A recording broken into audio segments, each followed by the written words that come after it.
বাংলাদেশ ফুটবলের জন্য এ যেন আরেকটি হতাশার খবর। এক ধাক্কায় আরও পিছিয়ে গেল ফিফা র্যাঙ্কিংয়ে। এখন বিশ্বের কত নম্বরে রয়েছে বাংলাদেশ, কেন হলো এই অবনতি, আর দক্ষিণ এশিয়ার অন্য দেশগুলোর অবস্থানই বা কোথায়?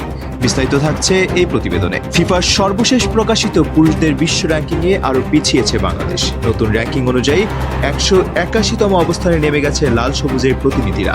সাম্প্রতিক আন্তর্জাতিক ম্যাচগুলোর ফলই এই অবনতির অন্যতম কারণ।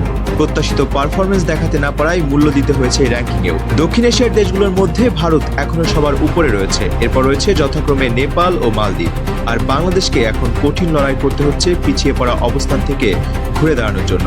র্যাঙ্কিংয়ে পিছিয়ে পড়ার অর্থ শুধু সম্মানের বিষয় নয়, ভবিষ্যতের আন্তর্জাতিক টুর্নামেন্টের ড্র, বাছাই পর্ব এবং শক্তিশালী প্রতিপক্ষের বিপক্ষে ম্যাচের সুযোগের উপরও এর প্রভাব পড়তে পারে।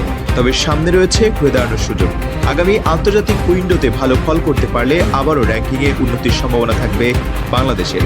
এখন দেখার বিষয় নতুন কোচিং পরিকল্পনা, তরুণ ফুটবলারদের পারফরমেন্স এবং আসন্ন আন্তর্জাতিক ম্যাচগুলোতে কেমন করে ঘুরে দাঁড়ায় জামাল ভুঁইয়ারা। কারণ দেশের ফুটবলকে আবারও এগিয়ে নিতে হলে মাঠের ফলই হতে হবে সবচেয়ে বড় জবাব।